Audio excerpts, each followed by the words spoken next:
Hi மக்களே, இப்போ பார்த்தீங்கன்னா நம்ம வந்துட்டு பிளாக் பெப்பர் வறுவல் சிக்கன் செய்ய போகிறோம். அதுக்கு வந்து நம்ம காமிச்சிருந்தோம். இது வந்து மஞ்சத்தூளும் உப்பும் போட்டு பொரிச்சு வச்சுருக்கோம், அரை வேக்காடா. ஓகே, நம்ம ஆரம்பிக்கலாம்.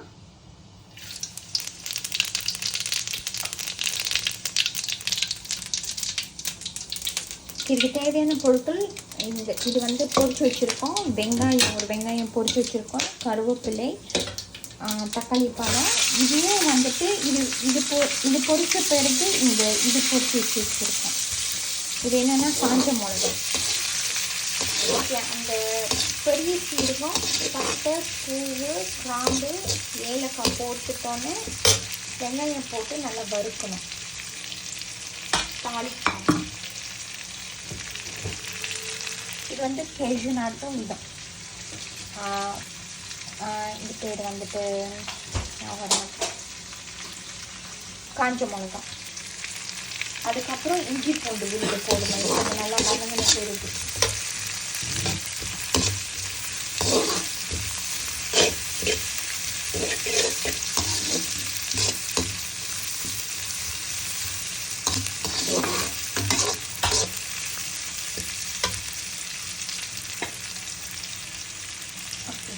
இஞ்சி பூண்டு விழுது போட்டு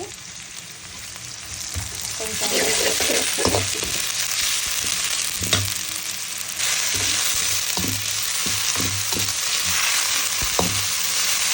இஞ்சி பூண்டு விழுது போட்டோன்னே தக்காளி பழம் போடணும். அதுக்கப்புறம் ஒரு தக்காளி பழத்தை ஒரு தக்காளி பழம் சொல்லி போட்டோம். நாங்கள் பாதி தக்காளி பழம் போட்டுருக்கோம்.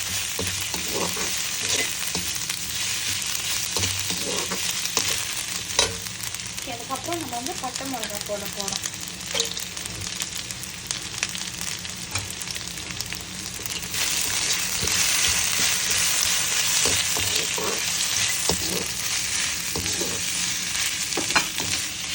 பட்டை மிளகா போட போட்டு இந்த பொரிச்சு வச்சு போய் அரை வைக்காத.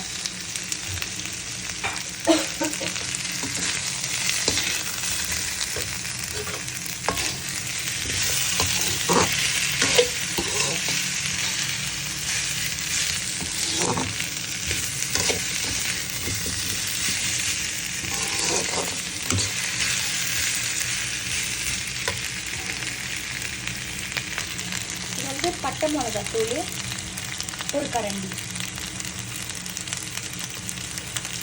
1.5 கரண்டி கிட்ட, ஒரு கரண்டி.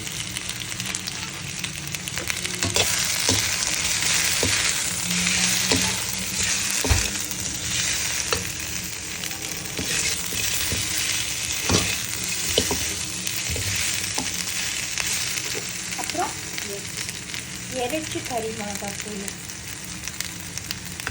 அதுவும் ஒரு கரண்டி. உப்பு மிளகாத்தூள் ஒரு கரண்டி, இறைச்சி கறி மிளகாத்தூள் ஒரு கரண்டி.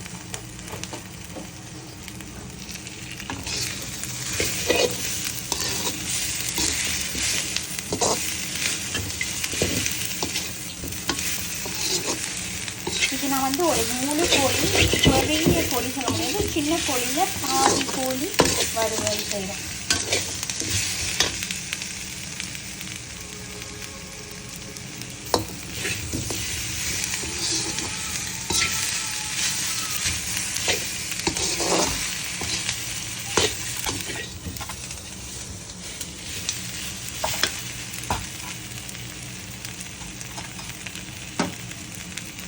அதுக்கப்புறம் கருவேப்பிலை,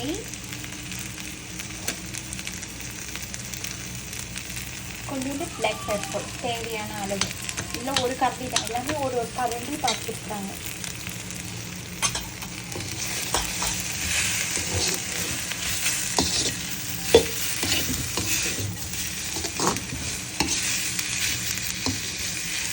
நல்லா போட்டு எல்லாத்தையும் தீவிக்கலாம். அது ரொம்ப ருசியாக இருக்கும். மக்களே, நீங்கள் வீட்டில் செஞ்சு பார்த்துட்டு எப்படி இருக்குன்னு சொல்லுங்கள்.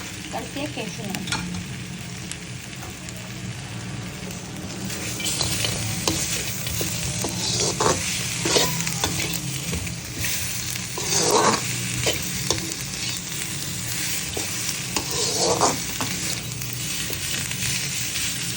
ஓகே, ரெடி ஆச்சு.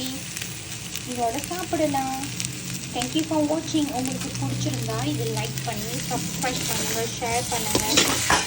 இதை பாருங்கள், சூப்பராக இருக்கும். அது ரொட்டி பரோட்டாக்கு, ரொட்டி சாணாய்க்கு, சப்பாத்திக்கு சூப்பராக இருக்கும். தேங்க்யூ, பாய்.